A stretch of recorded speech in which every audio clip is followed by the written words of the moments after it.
Alangkah luar biasanya kalau kita biarkan Tuhan berjalan di depan kita. Alangkah luar biasanya orang yang dituntun oleh Tuhan. Alangkah luar biasanya penyertaan Tuhan. Kan Tuhan berkata, aku akan meratakan gunung-gunung. Luar biasa saudara kalau saudara melihat bulldozer gitu ya, itu jalannya yang sulit, jalan yang penuh dengan terjangan, tinggi, rendah, tapi dikatakan Tuhan meratakan jalan di depan kita. Saya percaya kita mau berjalan lancar di tahun 2026, amin. Amin. Biarlah lancar perjalanan kita kalau Tuhan berjalan di depan kita. Amin. Tapi semua pertanyaan, seperti apakah kita biarkan Tuhan berjalan di depan kita?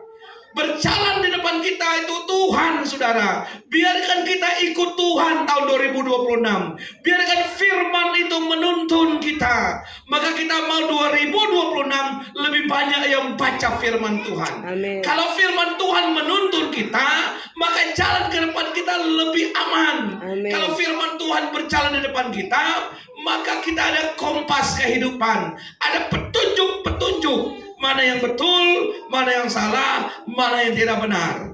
Nah, Bapak Ibu lihat bahwa bagaimana Tuhan menuntun mereka berjalan di depannya. Ayat yang ke-13, aku hendak menjadikan bumi, menciptakan manusia di atasnya. Dan dengan akulah yang menggerakkan Kores untuk maksud penyelamatan. Luar biasa ya. Kores adalah satu kerajaan yang besar waktu itu.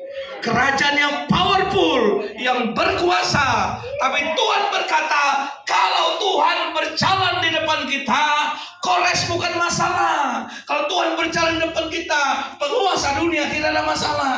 Karena kalau Tuhan berjalan di depan kita, maka Tuhan akan melembutkan hati Kores. Kores itu bagian dari pemerintahan. Tadi sudah bersaksi, Pak Abdi sudah bersaksi, Pak Suryadi sudah bersaksi. Bagaimana bisa menembus pemerintahan itu gak gampang, saudara-saudara. Kita percaya bahwa kalau Tuhan berjalan di depan kita, maka Tuhan akan melembutkan hati Kores. Waduh, betapa orang banyak berkumpul karena tahun depan adalah tahun keluarga. Tahun keluarga adalah kita menggumuli manusianya. Yang kita gumuli menghadapi orangnya. Saya pikir gak ada orang yang lebih sulit menghadapi Kores. Karena Kores adalah seluruh raja. Dia gak perlu kita. Dia gak perlu Israel. Tapi Tuhan berkata untuk hatinya Kores itu pakaiannya Tuhan.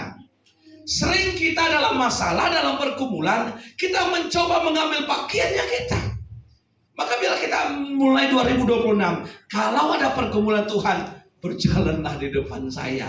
Tuhan, saya menghadapi masalah orang yang sulit, Tuhan. Tuhan, saya nggak bisa menyelesaikan masalah dengan si A, si B, si C. Masalah suami istri, masalah orang tua dengan anak, masalah rumah tangga, masalah antara karyawan dengan bos, antara guru dan sekolah, antara guru dan murid. Tuhan bilang, aku berjalan di depanmu. Bagian hati orang lain, biarlah aku yang mengurusnya. Betapa banyak hidup kita coba mengurus hati orang lain dengan caranya kita. Tapi Tuhan berkata, jangankan hati orang biasa, hati Kores pun aku bisa melembutkannya.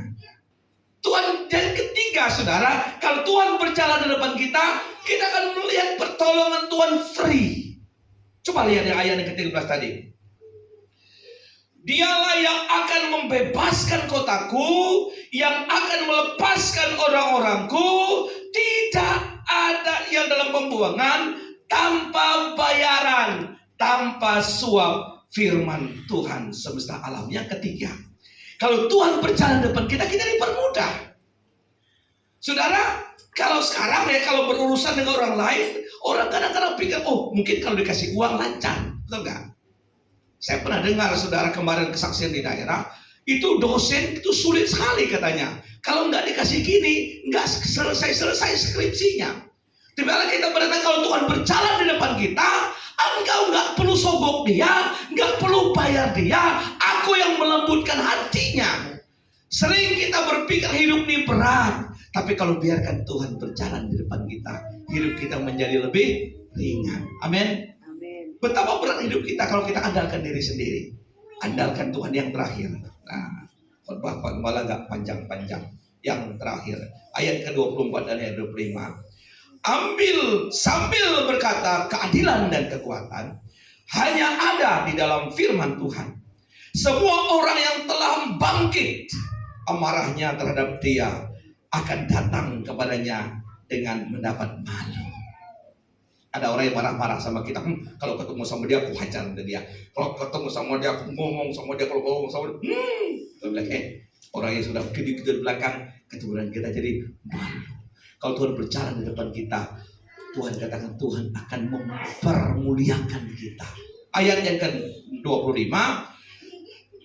Tetapi seluruh keturunan Israel akan nyata, benar, dan akan bermegah di dalam Tuhan. Yang terakhir, kalau Tuhan berjalan depan kita, Tuhan punya satu tujuan, satu saja tujuannya, kita bermegah di dalam Tuhan. Keturunanmu akan bermegah di dalam Tuhan. Saya ingin bagian terakhir nih Pak Buyang. Ayo, saya senang banget. Nggak tahu kalau saya khotbah, ilustrasi saya suka dengan Ray dan Ray. Kemarin mereka Natalan, mereka dua nyanyi. Walaupun kecil, saya pikir tadi lagu Pak Suryadi, lagu mereka dua suruh nyanyi. Mereka dua masih kecil, tapi mereka boleh bermegah di dalam Tuhan. Nah itu yang kita mau, anak-anak kita latih kalau bermegah di dalam Tuhan. Kemarin waktu saya sharing sama anak-anak sini, ada Yosua, ada Jo, ya, ada Jojo, sama gini. Kalau Anda bernyanyi, tidak boleh mengeluarkan mulut yang bermegah untuk dunia. Kalau bisa nggak usah sanjung itu dunia. Bermegahlah untuk Tuhan. Bermain musiknya keyboard untuk Tuhan, bass untuk Tuhan, suara untuk Tuhan, lagu yang merdu untuk Tuhan. Kalau Anda pintar untuk Tuhan, kalau Anda cerdas untuk Tuhan, kalau Anda baik untuk pekerjaan Tuhan. Bermegah bagi Tuhan, saudara, adalah seluruh karunia kita, seluruh potensi yang ada pada kita. Ayo kita persembahkan kepada Tuhan. Kita punya 5G.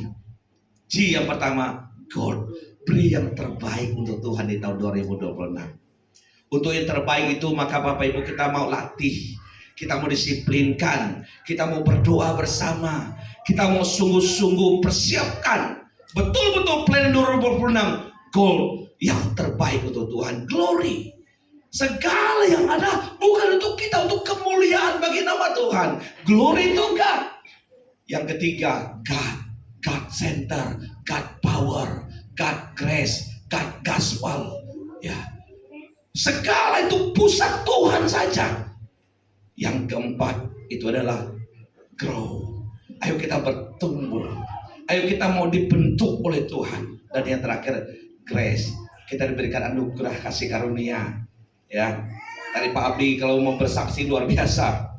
Hampir Pak Abdi disuruh mengundurkan diri, betul Pak ya? Disuruh mengundurkan diri. Tapi kan ada anugerah. Ya kan? Akhirnya bisa lulus P3K. Pak Abdi, Pak Suryadi juga tadi suruh bersaksi. Dia nggak dapat giliran. Tiba-tiba ada orang yang mundur, maju dia. Grace. Nah saudara, hidup ini banyak grace, anugerah daripada Tuhan. Maka Bapak Ibu, ayo kita bermegah. Sebenarnya saya tahu kalau mau diminta besok masih banyak yang mau bersaksi. Anugerah Tuhan luar biasa. Bapak Ibu, kalau Pak Sony mau bersaksi itu luar biasa loh. Mereka itu, saya tadi malam tanya, ini apa nih? Kata Pak Sony MBG. Wah, penasaran saya. Makan bergizi gas itu gimana sih rasanya? Maksudnya ini yang swasta punya. Maksudnya ada juga, bayangkan mereka di jalurnya dua. MBG pemerintah dapat, swasta juga mereka sering dikasih. Sudah luar biasa. Berkat Tuhan. Maka anugerah Tuhan membuat kita bermegah di dalam Tuhan. Kalau kita sakit seperti Pak Tommy katakan ke saya siang tadi, banyak pertolongan Tuhan, anugerahnya membuat kita sembuh. Maka saya mau bersaksi bagian terakhir ini, yang saksikan arwana ini, saudara. Saya pernah berpikir ya, saya banyak juga punya kawan yang punya tambak arwana gitu ya. Pernah juga berpikir, wah coba dia kasih saya 1 ekor gitu kan. Nah, saya sudah kali berkunjung, sudah saya doakan juga. Tapi Tuhan gak gerakkan itu. Tapi di situ Tuhan gerakkan hati Kores. Ini teman saya ini, saya kunjungi ke rumahnya, Saya nggak minta apa-apa. Saya hanya mau gini, mana mama dan papamu? Saya mau ketemu. Dia bilang gini, bang, dia bilang gini, abang maukah katanya, aku kasih ikan arwana. Saya pikir yang kecil, yang besar gini. Dia kasih itu muti yang 3 jari satu, yang kecil sedikit 1, 2. Dia bilang ini satu pasang, betina dan laki-laki gitu kan. Saya mikir, bener kah? Oh bener katanya. Ini saya tanya berapa harganya. Kalau harga masih bagus, kemarin harganya kurang lebih 4 juta katanya. Sekarang kurang lebih sekitar 2 juta harganya. Saya tidak mengharapkan ini seperti harta terpendam. Tuhan gerakan hati tiba-tiba. Bukan ada rencana. Saya tidak pernah bermimpi dapat barang itu. Justru dikasih itu saya jadi pusing.